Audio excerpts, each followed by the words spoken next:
প্রথম চান্সে যদি জান্নাতে যেতে চান, জাহান্নামের কোন স্পর্শ ছাড়া যদি জান্নাতে যেতে চান, তাহলে এই 16 বদভ্যাস থেকে, 16টি অপরাধ থেকে নিজেকে বাঁচাবার চেষ্টা করতে হবে। কোরআন এবং হাদিসের আলোকে আমরা কিছু হতভাগা মানুষের কথা জানি, যে মানুষগুলো হয়তো নামে মাত্র, তাদের অনেকে মুসলমান, হয়তো অনেকে নামাজ কালামও পড়ে, কিন্তু জান্নাতে তারা যেতে পারবে না। কারা সে হতভাগা মানুষ? যারা হয়তো তাদের অনেকে আছে মুসলিমই না, আবার অনেকে আছে যারা মুসলমান হওয়া সত্ত্বেও, নামে মুসলমান হওয়া সত্ত্বেও জান্নাতে প্রবেশ করতে পারবে না।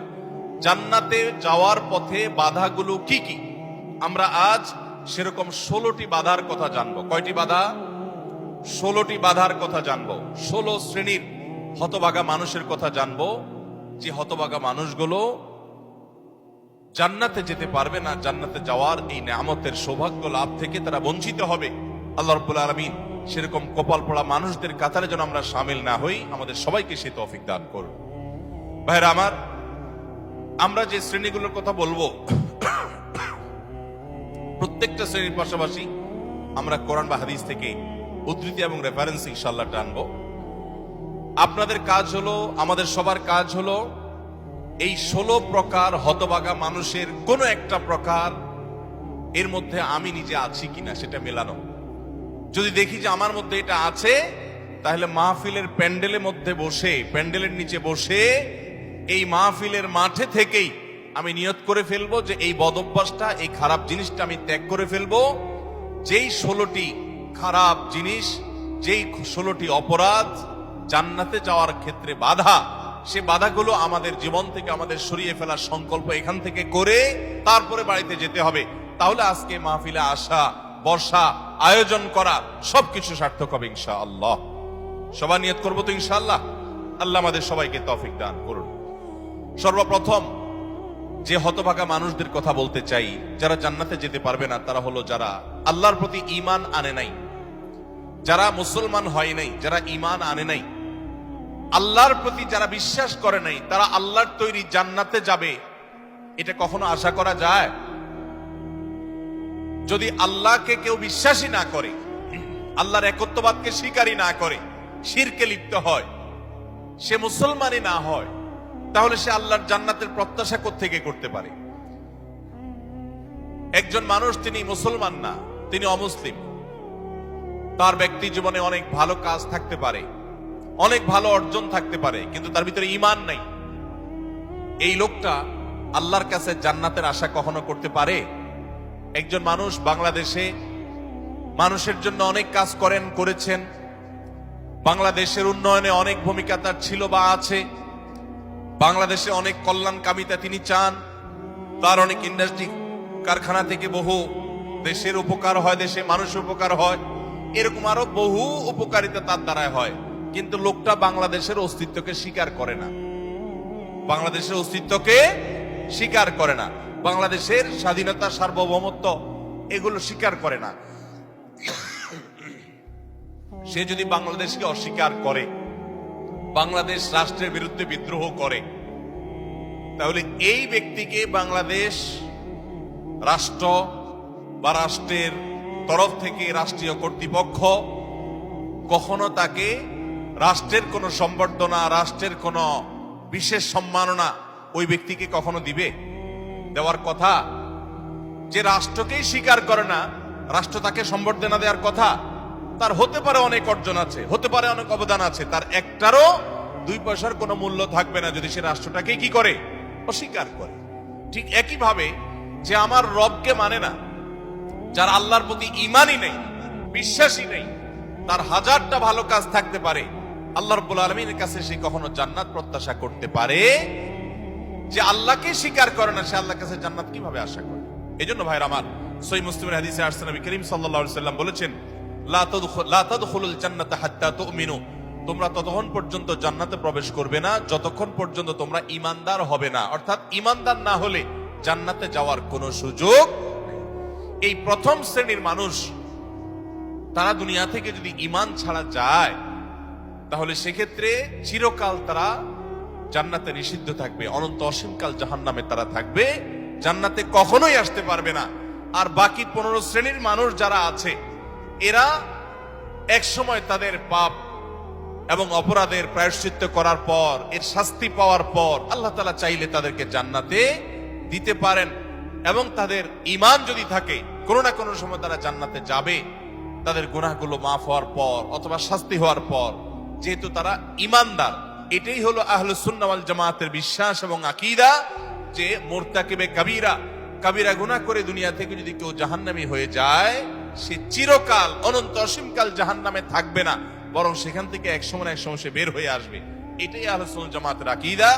মুতাজিলা সহ কিছু ভ্রান্ত ফেরকার মানুষের বিশ্বাস হলো যে জাহান্নামে একবার যে যাবে সে চিরকাল সেখানে থাকবে। বিভিন্ন আয়াতের অপব্যাখ্যা তারা করে থাকেন। যাই হোক, তাহলে প্রথম শ্রেণীর কথা আমরা জানলাম, যারা জান্নাতে নো এন্ট্রি, তাদের জান্নাতে প্রবেশের সুযোগ থাকবে না, তারা হলো যাদের আল্লাহর প্রতি ঈমান নাই, যারা মুসলমান না, যারা ঈমানদার না, তারা চিরকালের জন্য জান্নাতে নিষিদ্ধ থাকবে। এক নাম্বার। দুই, দ্বিতীয় যে প্রকারের মানুষ জান্নাতে যেতে পারবে না, বা দ্বিতীয় যে বিষয়টি জান্নাতে যাওয়ার পথে বাধা, সেটি হলো আত্মীয়তার সম্পর্ক ছিন্ন করা। রক্ত সম্পর্কীয় আত্মীয়কে যদি কেউ স্থায়ীভাবে ছিন্ন করে, তাদের সাথে সম্পর্ক যদি একবারে কাট করে ফেলে, বুখারী মুসলিম এক যুগে বর্ণনা করেছেন, নবী করিম সাল্লাল্লাহু আলাইহি ওয়াসাল্লাম বলেছেন, লা ইয়াদখুলুল জান্নাতা কাতি', আত্মীয়তার সম্পর্ক ছিন্ন করে দেয় যে, এই ব্যক্তি জান্নাতে প্রবেশ করবে না, সে জান্নাতে প্রবেশ করবে না। অতএব আত্মীয়তার সম্পর্ক যারা ছিন্ন করেছেন, তারা তওবা করতে হবে। আপনার ভাই, আপনার বোন, শত বাধা হতে পারে, শত ঝামেলা হতে পারে, শত গন্ডগোল হতে পারে, আপনার চাচা, আপনার ফুফু, আপনার মা বাপ, আপনার সন্তান সন্ততি, আপনার মামা, আপনার খালা, এরা সবাই আপনার রক্ত সম্পর্কীয় আত্মীয়। এদের সাথে আপনি স্থায়ী সম্পর্ক ছিন্ন করবেন, এই সুযোগ কিন্তু ইসলাম আপনাকে রাখে নাই। হ্যাঁ, যদি এমন হয় যে তাদের সাথে সম্পর্ক রাখতে গেলে আপনার জীবন হুমকির মধ্যে পড়ে, আপনি বিপর্যস্ত হন, আপনাকে তারা ক্ষতি করে, তো শুধু ক্ষতি থেকে বাঁচার জন্য আপনি দূরে আসেন, সেটা ভিন্ন বিষয়। কিন্তু সম্পর্ক যদি একেবারে স্থায়ীভাবে ছিন্ন করেন, বিশেষ করে দুনিয়াবি ঠুনকো অজুহাতে, ঠুনকো কারণে, কোনো কারণে মনোমালিন্য হয়েছে, আর চিরকালের জন্য সম্পর্ক ছিন্ন করে দিলেন, তো এটা হারাম। এই লোক যদি নামাজিও হয়, এই লোক যদি ওয়াজ মাহফিলেও আসে, এই লোক যদি জিকির আজকারও করে, এই লোক যদি তাসবিহ তেলাওয়াতও করে, যেহেতু সে আত্মীয়তার সম্পর্ককে ছিন্ন করে ফেলেছে, এই লোক জান্নাতে প্রবেশ করতে পারবে না যতদিন না সে তওবা করে তার পাপ থেকে, অপরাধ থেকে সে ফিরে না আসছে। ভাইরা আমার, তাহলে জান্নাতে যাওয়ার ক্ষেত্রে দ্বিতীয় বড় বাধা হলো এই বিষয়টি, অর্থাৎ আত্মীয়তার সম্পর্ক ছিন্ন করা। আর প্রথম বাধার কথা বলেছি হলো বেঈমানি, কুফরি, আল্লাহর প্রতি অবিশ্বাস এবং শিরক। এগুলো জান্নাতে যাওয়ার ক্ষেত্রে সবচেয়ে বড় বাধা, স্থায়ী বাধা। আর দ্বিতীয়টি হলো আত্মীয়তার সম্পর্ক ছিন্ন করা। নাম্বার 3, চগলখড়ি করা। এই বদভ্যাস আমাদের সমাজে এখন প্রচুর পরিমাণে আছে। অনেক মানুষ আছে দেখবেন মুখে দাঁড়িয়ে আছে, মাথায় টুপিও আছে, হয়তো নামাজ কালামও পড়ে, কিন্তু চগলখড়ির বদভ্যাস আছে, এই চরিত্রটা আছে যে আমার কাছে এসে ওনার বদনামি করবে, ওনার কাছে গিয়ে আমার বদনামি করবে, আমার কাছে এসে আমাকে পামপট্টি দিবে, ওনার কাছে গিয়ে ওনারে পামপট্টি দিবে। এরকম লোক আছে না নাই? ঘরে ঘরে, আল্লাহ মাফ করুন, আমাদের অনেকের মধ্যে এই চরিত্রটা আছে না নাই? নবী করিম সাল্লাল্লাহু আলাইহি সাল্লাম এই চগলখড়ি সম্পর্কে সহিহ মুসলিম বর্ণিত হাদিসে বলেছেন, লা ইয়াদখুলুল জান্নাতা নাম্মাম, চগলখড় জান্নাতে প্রবেশ করবে না। জান্নাতে প্রবেশের ক্ষেত্রে আরেকটি বড় বাধা, আরেকটি বড় দেয়াল, আরেকটি বড় প্রাচীর হলো এই চগলখড়ির চরিত্র। ভাইরা আমার, আসুন তওবা করি, চগলখড়ি করব না। কারোর ভালো কিছু পেলে সেটা তার পেছনে অন্যদের কাছে বলবো, আর মন্দ কিছু হলে তার সামনে বলবো। তার সামনে এসে একরকম, তার পেছনে গিয়ে আরেক রকম, সামনে এসে তার প্রশংসা, পেছনে গিয়ে তার দুর্নাম। এই দুশ্চরিত্র অনেক অনেক নেকামলকারী মানুষ, নামাজ কালাম ওয়ালা মানুষ, জিকির আজকার ওয়ালা মানুষ, অনেক ইসলামের কাজ করেওয়ালা মানুষ, দাওয়াতের কাজ করেওয়ালা মানুষ, তাদের মধ্যে এই বদভ্যাস, এই দুশ্চরিত্র, এই খারাপ জিনিস আছে। ভাইরা আমার, আমরা বেশিরভাগ মানুষ চুরি করি না, ডাকাতি করি না, মদ খাই না, মানুষ হত্যা করি না, জেনা করি না, খুন খারাপি করি না, ছিনতাই রাহাজানি করি না। বেশিরভাগ মানুষ এই মাহফিলে আমরা যারা আছি, আমার কথা যারা শুনছেন, বেশিরভাগ মানুষই এই মোটা মোটা বড় বড় অপরাধগুলো আমরা করি না। কিন্তু কিছু কিছু অপরাধ আছে যেগুলো আমরা যে করি, সেগুলো অপরাধ যে আমরা জানিও না, সে বিহিত নাই, সে চিন্তাও নাই, সে ভাবলেশও নাই, এবং সেগুলো যে গুনাহ, সে গুনাহগুলোকে গুনাহ মনে করছি না, শয়তান বুঝতেই দিচ্ছে না। তার মধ্যে একটা হলো এইটা, চগলখড়ি। ঘরে ঘরে, জনে জনে দেখবেন এই বদভ্যাস, যে সামনে একরকম, পিছনে আরেক রকম, নেফাকি এবং কপটতা আজ জনে জনে ভরে গেছে। আল্লাহ তাআলা আমাদের সবাইকে জান্নাতে যাওয়ার ক্ষেত্রে কত বড় বাধা, এই বাধাকে আল্লাহ তাআলা আমাদেরকে অতিক্রম করার তৌফিক দান করুন। এই বাধা অতিক্রম করার উপায় কি ভাই? উপায় হলো এখনই তওবা করবেন। আমি জীবনে কখনো কারোর সামনে গিয়ে একরকম, পেছনে গিয়ে আরেক রকম, এই মুনাফিকি আমি করব না, এই কপটতা আমি করব না, এই 2 নম্বরে আমি করব না, এই প্রতারণা আমি করব না, কোন মানুষের সামনে গিয়ে ভালো সাজবো, পেছনে গিয়ে দুর্নাম করব না, আরেকজনের কাছে গিয়ে তার দুর্নাম করা, আর আবার তার কাছে গিয়ে আরেকজনের দুর্নাম করা, অর্থাৎ দুজনের মধ্যে লাগালাগি করে দেওয়ার জন্য যে ভূমিকা, সেই ভূমিকা অবতীর্ণ হওয়া, এই চগলখড়ি, এটা হলো জান্নাতে যাওয়ার ক্ষেত্রে তৃতীয় বড় বাধা। চগলখোর সে জান্নাতে নো এন্ট্রি থাকবে। আল্লাহ তাআলা আমাদের সবাইকে বদঅভ্যাস পরিত্যাগ করার তৌফিক দান করুন। নাম্বার 4, প্রতিবেশীকে যে কষ্ট দেয়, এই লোকও জান্নাতে যেতে পারবে না। জান্নাতে যাওয়ার ক্ষেত্রে বড় বাধা হলো এই বদঅভ্যাস এবং খারাপ জিনিস, এই অপরাধ, প্রতিবেশীকে কষ্ট দেওয়া। এটাকেও আমরা অনেকে গুনাহের কাজ মনে করি না। অনেক লোক আছে দেখবেন, গোটা দুনিয়ার সব মানুষের সাথে তার সম্পর্ক ভালো, কিন্তু নিজের প্রতিবেশীর সাথে সম্পর্কটা কি নাই? ভালো নাই। আছে না নাই? নিজের পাশের জমি যার, দেখা যায় আইলটা তার জমির দিকে ঠেলা হয়। আছে না নাই? তাহলে এটা প্রতিবেশী হক আদায় হলো না হক নষ্ট হলো? আরেকজনের সীমানার বরাবর গিয়ে এমন গাছ লাগাইলেন ইচ্ছাকৃতভাবে, যাতে করে গাছের গোড়াটা আপনার এখানে থাকে আর গাছের ডালগুলার সব গিয়ে তার জমিতে পড়ে। আছে না নাই? অনেক ভালো ভালো মানুষ, অন্যান্য দিক থেকে ভালো, এরকম অনেক মানুষ এই কাজ করে কি করি না আমরা? আমি নিজেই জানি যে আমার এই যে সীমানায় গাছগুলো লাগাচ্ছি, ছায়া পড়ে তার ফসল নষ্ট হবে, তার জায়গাতে ছায়া পড়ে থেকে অনেক ফসল হবে না, ক্ষতি হবে। তারপর আমি লাগাই, ক্ষতি করার জন্যই লাগাই, যে গাছের গোড়াটা আমার থাকবে, আগাটা সব তার ঘাড়ের উপরে, তার জমির উপরে গিয়ে পড়বে, তার সীমানার উপরে গিয়ে পড়বে, ভোগ করব আমি। আছে না নাই? ভাইরা আমার, হাঁস দিয়ে, মোরগ দিয়ে, সন্তান দিয়ে, বিভিন্ন ভাবে প্রতিবেশীকে আমরা অনেকে কষ্ট দেই। নবী করিম সাল্লাল্লাহু আলাইহি সাল্লাম সহিহ মুসলিম বর্ণিত হাদিসে বলেছেন, লা ইয়াদখুলুল জান্নাতা মান লা ইয়ামানু জারুহু বাওয়াইকাহু। যে ব্যক্তির প্রতিবেশী তার হাত, মুখ এগুলোর কষ্ট দ্বারা, তার ক্ষতি এবং অনিষ্ট থেকে যে ব্যক্তি নিরাপদে থাকে না, অর্থাৎ প্রতিবেশীকে যে শান্তিতে রাখে না, প্রতিবেশীকে বিভিন্ন ভাবে কষ্ট দেয়, এই ব্যক্তি জান্নাতে প্রবেশ করতে পারবে না। আপনারা অনেকে একটা হাদিস শুনেছেন, বিখ্যাত প্রসিদ্ধ একটা হাদিস। নবী করিম সাল্লাল্লাহু আলাইহি সাল্লামের কাছে বলা হলো, হে আল্লাহর রাসূল, অমুক ব্যক্তি খুব নফল নামাজ রোজা করত, খুব দান সাদাকা করত, এবং সব ভালো আমলগুলো করত, ফরজ তো করত, নফলও করত। ফরজ 5 ওয়াক্ত তো পড়তো, আবার নফল নামাজও পড়তো, ধরেন তাহাজ্জুদ, ইশরাক সব পড়তো, যাকাত তো দিত, আবার এমনিও দান করত। তার আমলের কোনো কমতি ছিল না। একটা দুর্বলতা ছিল যে প্রতিবেশীকে সে কষ্ট দিত, ঝগড়াঝাটি করত, তাদের হক নষ্ট করত। নবী করিম সাল্লাল্লাহু আলাইহি সাল্লাম বলেছেন, সে জাহান্নামী। তোমরা যার কথা বলেছো, আল্লাহ তাআলা ওহীর মাধ্যমে নবীকে জানিয়ে দিয়েছেন, তার পরিণতি হলো জাহান্নাম। তার কোন নামাজ, তার কোন রোজা, তার কোন ইবাদত, তার কোন দান সাদাকা, এগুলো তাকে রক্ষা করতে পারে নাই, সে জাহান্নামে যাবে, কারণ তার প্রতিবেশীকে সে কষ্ট দিয়েছে। এর বিপরীতে নবীজি সাল্লাল্লাহু আলাইহি সাল্লামকে বলা হলো যে আরেকজনের কথা আমরা জানি, শুধু ফরজ নামাজগুলো পড়তো, নফল নামাজ পড়ার সময় পাইতো না, শুধু ফরজ কাজগুলো করতো, অতিরিক্ত দান সাদাকার সুযোগও পেত না, কিন্তু তার একটা ভালো গুণ ছিল, সে প্রতিবেশীদের সাথে সুসম্পর্ক বজায় রাখতো। তারা যদিও খুব বেশি ভালো ছিল না, কিন্তু সে ভালো থাকার চেষ্টা করত, নিজে থেকে তাদের যেন কষ্ট না হয় এটা খেয়াল রাখতো। নবী সাল্লাল্লাহু আলাইহি সাল্লাম বলেছেন, এই লোকটা জান্নাতি। ভাইরা আমার, প্রতিবেশী যে কত বড় একটা ব্যাপার, এটা আমরা বেশিরভাগ মানুষ বুঝি না। গ্রাম বলেন, শহর বলেন, বেশিরভাগ জায়গায় আমরা প্রতিবেশীর হক নষ্ট করি। প্রতিবেশীকে জানেন?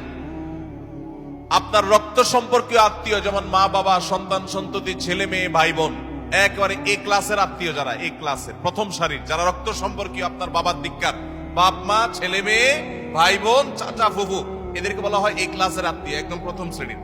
এই আত্মীয়দের পরে সবচেয়ে যার হক আপনার কাছে সবচেয়ে বেশি, তারা হলো আপনার প্রতিবেশী। বেশিরভাগ ক্ষেত্রে দেখবেন প্রতিবেশীর সাথে সম্পর্ক ভালো নাই, আইল ঠেলা ঠেলি, গন্ডগোল, ফাসাদ, ঝগড়াঝাটি, মারামারি, গ্রামে এক ধরনের, শহরে আরেক ধরনের। শহরে ধরেন ধুমধাড়াক্কা গানের ভলিউম দিয়ে আশপাশের প্রতিবেশীকে কষ্ট দিচ্ছেন, ময়লাটা বের করে আপনি আপনার দরজার সামনে রাখছেন, প্রতিবেশী বের হয়ে নাকে হাত দিতে হয়েছে, আপনার জুতাগুলো তার ফ্ল্যাটের সামনে চলে গেছে, তাকে আপনি কষ্ট দিচ্ছেন, আপনার বিল্ডিং এর পাশের জায়গাটা খালি আছে, ময়লাটা সেখানে ফেলতেছেন, আপনার বাচ্চাদেরকে দিয়ে তারে কষ্ট দিচ্ছেন, গ্রামে দেখা যায় হাঁস মুরগি দিয়ে প্রতিবেশীকে কষ্ট দিচ্ছেন, আপনার ছাগল গিয়ে তার জিনিসপত্র খেয়ে ফেলছে, আপনার বাচ্চারা গিয়ে তাকে ডিস্টার্ব করছে, আপনার গাছগুলো গিয়ে ছায়া হয়ে তার জায়গাতে ক্ষতি করছে, তার জায়গা বরাবর আপনি পুকুর কাটতেছেন যাতে করে ভেঙে আপনার এখানে পড়ে। এক কথায় নানাভাবে আমরা প্রতিবেশীকে ক্ষতিগ্রস্ত করছি। এমনকি অনেক মানুষ অন্য অনেক ক্ষেত্রে প্র্যাকটিসিং মুসলমান হওয়ার সত্ত্বেও এই কাজটা করছেন। নবী সাল্লাল্লাহু আলাইহি ওয়াসাল্লাম বলেছেন, খবরদার, যে ব্যক্তি প্রতিবেশীকে কষ্ট দেয়, প্রতিবেশী তার হাত মুখ দ্বারা কষ্ট পায়, এই লোক জান্নাতে যেতে পারবে না। তাহলে 4 নম্বর আমরা পেলাম, জান্নাতে যাওয়ার ক্ষেত্রে বাধা হলো প্রতিবেশীকে কষ্ট দেওয়া। আল্লাহ তাআলা এই বদঅভ্যাস এবং এই গুনাহ থেকে, অপরাধ থেকে আমাদেরকে বেরিয়ে আসার তৌফিক দান করুন। নবী করিম সাল্লাল্লাহু আলাইহি ওয়াসাল্লাম বলেছেন, প্রতিবেশী সম্পর্কে জিবরিল আমাকে এত বেশি সাবধান করেছে যে আমার মনে হচ্ছিল জিবরিল না জানিয়ে এসে বলে, আপনার মৃত্যুর পর আপনার সম্পদে বাবা মা ছেলে মেয়ে যার যার সম্পদের ভাগ আছে, এর মধ্যে প্রতিবেশীর একটা ভাগ আছে, এইটা না জানি কখন বলে আমি সেই চিন্তা করছিলাম। কারণ এতবারে সে জিবরিল আমাকে সাবধান করছে যে খবরদার, প্রতিবেশীর ব্যাপারে কেয়ারফুল থাকতে হবে, সতর্ক থাকতে হবে। আমরা সতর্ক থাকবো তো ইনশাআল্লাহ।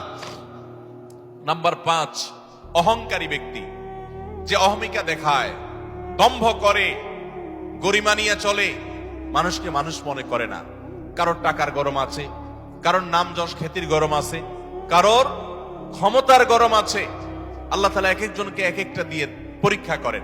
এগুলোর মাধ্যমে যারা অহংকারী হয়ে যায়, এগুলোর কারণে যারা অহংকারী হয়ে যায়, এই অহংকারী ব্যক্তি কখনো জান্নাতে যাবে না। সহিহ মুসলিমের হাদিসে আসছে, নবী করিম সাল্লাল্লাহু আলাইহি ওয়াসাল্লাম বলেছেন, লা ইয়াদখুলুল জান্নাতা মান কানা ফি কলবিহি মিসকালু যাররাতিন মিন কিবরিন, যেই ব্যক্তির অন্তরে যাররা পরিমাণ অহংকার থাকবে, দম্ভ থাকবে, এই মুতাকাব্বির অহংকারী ব্যক্তি জান্নাতে কখনো প্রবেশ করবে না। আল্লাহ রাব্বুল আলামিন হাদিসে কুদসিতে বলেছেন, অহংকার হলো আমার চাদর। অহংকার হলো কার চাদর ভাই? আল্লাহ তাআলার চাদর। এই চাদর নিয়ে যদি কেউ টানাটানি করে, আল্লাহ রাব্বুল আলামিন তাকে ছিন্ন বিচ্ছিন্ন করে ছাড়বেন, তাকে আল্লাহ তাআলা কখনো জান্নাত দিবেন। এজন্য ভাইরা সবসময় বিনয়ী হয়ে থাকতে হবে। জান্নাতি লোকদের কিছু মার্কা আছে, এর ভিতরে একটা মার্কা হলো তারা বিনয়ী থাকবে, মাটির মানুষ হয়ে থাকবে, নিরীহ হয়ে থাকবে, তাদের উপরে সবাই চড়াও হতে চাইলেও তারা চড়াও হবে না, অর্থাৎ বিনম্র থাকবে। এটা জান্নাতি লোকদের মার্কা। এই জন্য ভাইরা বিনয়ী হতে হবে। 5 নম্বর, যারা জান্নাতে যেতে পারবে না, জান্নাতে যাওয়ার ক্ষেত্রে বাধা হলো অহংকার, সে অহংকারী মানুষ। 6 নম্বর হলো প্রতারক, 7 নম্বর হলো দান করে খোটা দেয় যে সে, আর 8 নম্বর হলো কৃপণ। আর এই তিনটি তিরমিজি বর্ণিত হাদিসে বর্ণিত হয়েছে। নবী করিম সাল্লাল্লাহু আলাইহি ওয়াসাল্লাম বলেছেন, লা ইয়াদখুলুল জান্নাতা খাব্বুন ওয়ালা মান্নানুন ওয়ালা বাখীল, যে ব্যক্তি কাউকে প্রতারণা করে, ধোঁকা দেয়। এখন আমাদের সমাজে মুসলমানদের মধ্যে ধোঁকা দেনওয়ালা মানুষের সংখ্যা কি কম না বেশি? দোকানদার বলেন, ব্যবসায়ী বলেন, চাকরিজীবী বলেন, যার কথাই বলেন, এমনকি নেতারা বলেন, জনগণকে ধোঁকা দেয়। ঠিক না ভাই? ঠিক। সবাই যার যার জায়গা থেকে কে কাকে ল্যাং মারবে, কে কাকে ধোঁকা দিবে, এটাই হলো আমাদের কাজ এখন। অথচ ধোঁকাবাজ, প্রতারক, চিটার, বাটপার, এই লোকগুলো কখনো জান্নাতে যেতে পারবে। নবী করিম সাল্লাল্লাহু আলাইহি ওয়াসাল্লাম এই হাদিস বলছে যে প্রতারক জান্নাতে যাবে না। দ্বিতীয়ত, মান্নান, অর্থাৎ দান করে যে খোটা দেয়, এই লোকও জান্নাতে যেতে পারবে না। দান করে খোটা দেওয়ার বদভ্যাস আছে না নাই আমাদের অনেকের? দান করেছেন আল্লাহকে খুশি করার জন্য, যদি আপনি খোটা দেন তাহলে আপনার দান বরবাদ হয়ে যায়, ওটা নষ্ট হয়ে যায়। আল্লাহ বলেছেন, লা তুবতিলু সাদাকাতিকুম বিল মান্নি ওয়াল আযা, তোমরা দান করার পর খোটা দিয়া, কষ্ট দিয়া, যাকে দান করছো তাকে কষ্ট হয় এরকম কথা বলে ওই দানকে বরবাদ করে দিও না। আমরা অনেকে এই কাজ করি।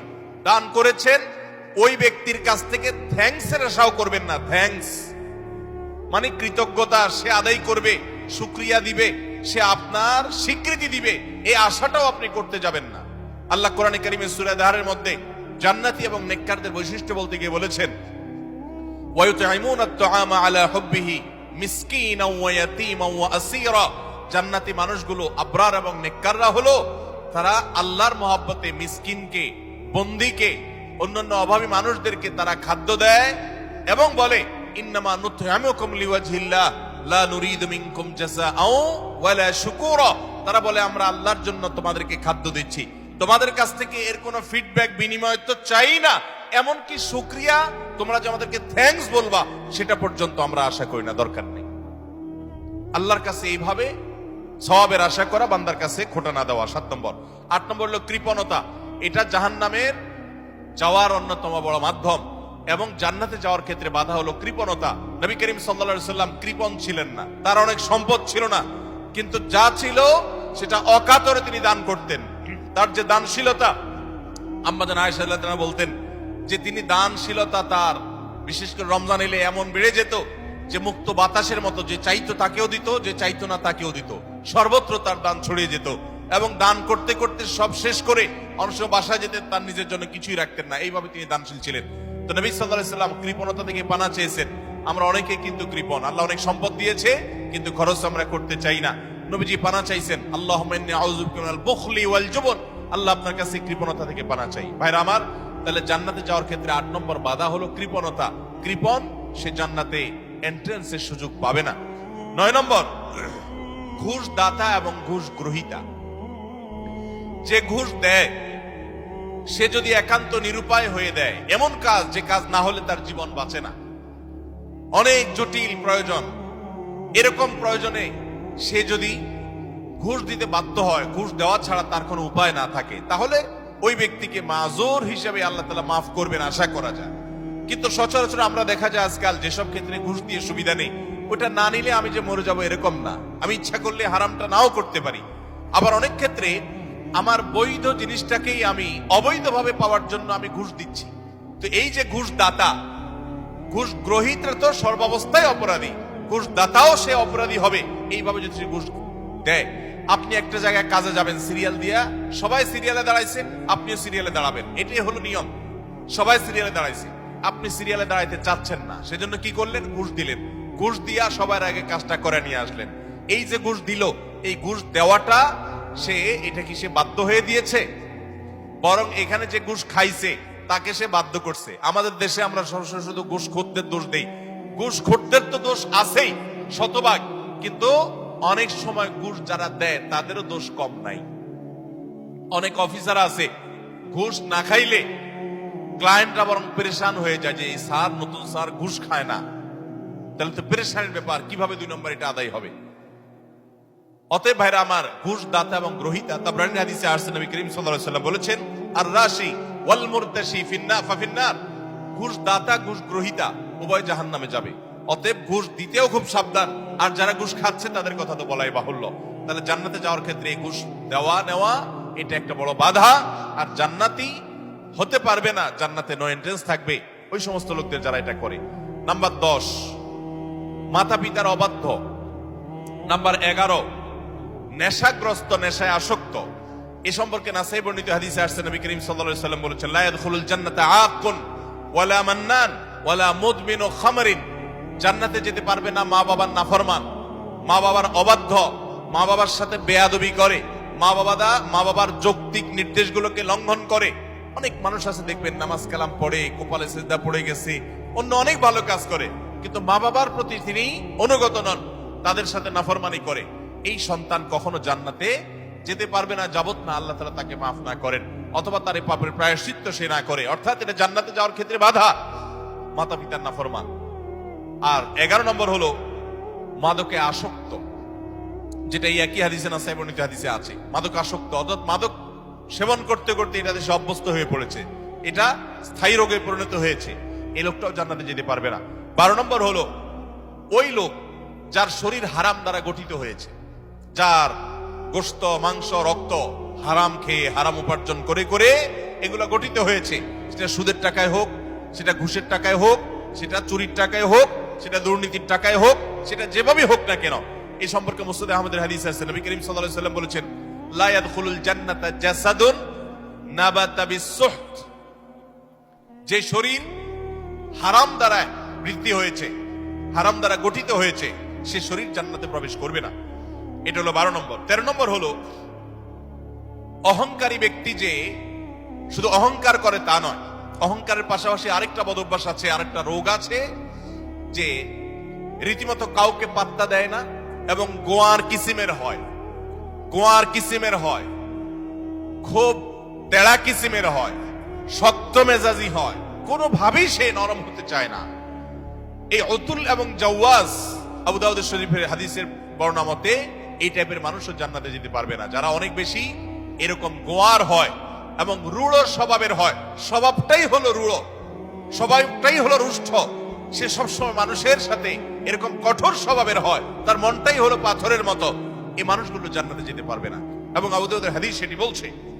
আর 14 নম্বর হলো গণক, যে ভবিষ্যতে কি হবে না হবে মানুষের সমস্ত গণক গণনা করে বিভিন্ন খবর বলে দেয়। অনেক সময় এগুলো সত্য হয় এবং কুফরি কালাম করে শয়তানের আশ্রয় নিয়ে ব্ল্যাক ম্যাজিকের মাধ্যমে, জাদুবিদ্যার মাধ্যমে বিভিন্ন ভাবে এরকম অনেক কিছু বলতে পারে তারা, এবং সেগুলো খেটেও যেতে পারে, অস্বাভাবিক নয়। কিন্তু এই যে অসৎ উপায়ে কুফরি কালামের মাধ্যমে, জাদুর মাধ্যমে শয়তানের আশ্রয় নিয়ে ভবিষ্যৎ সম্পর্কে বলে দেয়, এই রকম গণক যারা, এরাও জান্নাতে যেতে পারবে না। এমনকি তাদের কাছে যারা যায়, যারা তাদের কথা বিশ্বাস করে, আস্থা রাখে, এদের ইবাদত পর্যন্ত একটা মেয়াদ পর্যন্ত কবুল হবে না, হাদিসে বলা হয়েছে। তাহলে 14 প্রকার হলো এই গণক। আর 15 নম্বর হলো জাদুকর, যারা ব্ল্যাক ম্যাজিক করে মানুষকে। আজকাল এই ব্ল্যাক ম্যাজিক ভাই ঘরে ঘরে হয়ে গেছে, ঘরে ঘরে দুষ্ট জিনকে দিয়ে, শয়তানের আশ্রয় নিয়ে ব্ল্যাক ম্যাজিশিয়ানরা ব্ল্যাক ম্যাজিক করে। দেখবেন যে বিভিন্ন পোস্টারে লেখা কামরূপ কামাখ্যা থেকে প্রশিক্ষণ প্রাপ্ত, আছে না নাই? ফেসবুকে দেখবেন বিভিন্ন কমেন্টে এরকম পোস্টার পোস্ট করে অনেক অনেক লোক। আবার অনেক সময় দেখবেন বিভিন্ন জায়গায় জায়গায় এগুলো আছে। ঘরে ঘরে দেখবেন এমন অনেক রোগী আছে যেই রোগীদের কোনো ট্রিটমেন্ট ডক্টররা করতে পারছেন না। দেশ বিদেশ ঘুরে, বহু হাসপাতাল ঘুরে, বহু ট্রিটমেন্ট নিয়েও কোনো চিকিৎসা করাতে পারছেন না, কোনো ট্রিটমেন্ট হচ্ছে না, সুস্থ হচ্ছে না। এগুলোর একটা অংশ, আমি সবগুলো বলছি না, একটা বড় অংশ ব্ল্যাক ম্যাজিকের রোগী আস্তে আস্তে শেষ হয়ে যাচ্ছে। বিভিন্ন বর্ণনা আছে সম্পর্কে। ব্ল্যাক ম্যাজিক এটা ওটের উপর যদি পড়ে তো ওটকে পাতিল পর্যন্ত নিয়ে যায়, অর্থাৎ শেষ হয়ে যায়, জবাই করে খাওয়া ছাড়া উপায় থাকে না, আর মানুষকে কবর পর্যন্ত নিয়ে ছাড়ে। অন্য আরেক হাদিসে আছে যে এই যে মানুষের হিংসাত্মক দৃষ্টি, কুদৃষ্টি, বদনজর, এটা ভাগ্যকে পর্যন্ত আল্লাহর ফয়সালাতেই পরিবর্তন পর্যন্ত করে দেয়। এরকম ভয়াবহ একটা বিষয়। এই ব্ল্যাক ম্যাজিশিয়ান যারা, এরা জান্নাতে যেতে পারবে না এবং দুনিয়াতে এদের জন্য চরম শাস্তি। ইসলামী শরিয়ত তাদের জন্য মৃত্যুদণ্ড রেখেছে, কারণ এরা স্বামী স্ত্রীর মধ্যে কলহ সৃষ্টি করে। এখন শত শত ফ্যামিলিতে দাম্পত্য সম্পর্কগুলো ভালো নেই। আমার কাছে এরকম শত শত হিস্ট্রি আসে যে স্বামী স্ত্রীর একসময় সম্পর্ক খুব ভালো ছিল, হঠাৎ করে তাদের আর সম্পর্ক ভালো নাই, কেউ কাউকে সহ্য করতে পারছেন না, কেউ একজন ব্ল্যাক ম্যাজিক করেছে। এবং দেখবেন বাসা বাড়িতে অনেক সময় দেখা যায় অস্বাভাবিক জায়গাতে তাবিজ কবজ পাওয়া যায়, আছে না নাই? এরকম কে বা কারা রাখছে, চুল কেটে নিয়ে যায়, জামা কাটা সেটা কেটে নিয়ে যায়, ব্ল্যাক ম্যাজিকের উপাদান এগুলো অনেক সময় হয়। আমরা অনেকে এগুলো জেনেও না জানার ভান করে থাকি, অনেকে জেনেও সেটা সঠিকভাবে এটা রহস্য উদ্ঘাটনের চেষ্টা করি না। তো এই ব্ল্যাক ম্যাজিশিয়ান যারা, এরা সমাজে অশান্তি সৃষ্টি করে, দাম্পত্য জীবনে কলহ সৃষ্টি করে, মানুষের ক্ষতি করে। এরকম অনেক লোক আছে তাবিজ ব্যবসায়ী, তারা তাবিজের ব্যবসার আড়ালে তারা মূলত এই ব্ল্যাক ম্যাজিকটা করে। এই ব্ল্যাক ম্যাজিশিয়ান যারা, তারা জান্নাতে যেতে পারবে না। এটা হলো 15 নম্বর। 16 নম্বর হলো যারা সিল্কের পোশাক পরে পুরুষ হয়ে, নবী করিম সাল্লাল্লাহু আলাইহি ওয়াসাল্লামের হাদিসে তাদেরকেও জান্নাতে নো এন্ট্রির কথা বলা হয়েছে। জান্নাতে যাওয়ার ক্ষেত্রে সেটাও বড় একটা বাধা। তাহলে 16 প্রকারের মানুষ পেলাম যারা জান্নাতে যেতে পারবে না বলে নবী করিম সাল্লাল্লাহু আলাইহি ওয়াসাল্লামের বিভিন্ন হাদিসে সাবধান করা হয়েছে, সতর্ক করা হয়েছে, কোরআনের বিভিন্ন আয়াতে সাবধান করা হয়েছে যে এই 16 প্রকারের মানুষ তারা জান্নাতে যেতে পারবে না। শুধু 16 প্রকার নয়, এরকম আরো আছে, কোরআন হাদিস ঘাটতে পাওয়া যাবে। আমি 16 প্রকার শুধুমাত্র কোরআন এবং হাদিস থেকে আপনাদের জন্য উপস্থাপন করলাম যে এই মানুষগুলো জান্নাতে যেতে পারবে না। আমরা শুরুতে বলেছি ইমানদারের সবচেয়ে বড় চাওয়া হলো, টার্গেট হলো জান্নাতে যাওয়া। সে জান্নাতেই যদি যেতে না পারি, তাহলে আমার আর এই দুনিয়াতে আমার কর্ম, আমার ইমান, এগুলো আমাকে কি উপকার করলো? যদিও ইমান থাকলে আপনি এই সমস্ত গুনাহগুলো লিপ্ত হওয়ার কারণে জাহান্নামে গেলেও একসময় আপনি জান্নাতে আসবেন, এটাই আহলে সুন্নাত জামাতের আকীদা, এটাই বিশুদ্ধ বিশ্বাস। কিন্তু তারপরেও জাহান্নাম তো এমন জায়গা যেখানে এক মুহূর্তের জন্য গিয়ে সহ্য করার কথা নয়। অতএব ইমানদার প্রথম চান্সে জান্নাতে যেতে চাইবে। আর প্রথম চান্সে যদি জান্নাতে যেতে চান, জাহান্নামের কোন স্পর্শ ছাড়া যদি জান্নাতে যেতে চান, তাহলে এই 16 বদভ্যাস থেকে, 16টি অপরাধ থেকে নিজেকে বাঁচাবার চেষ্টা করতে হবে। আল্লাহ আমাদের সবাইকে সেই তৌফিক দান করুন।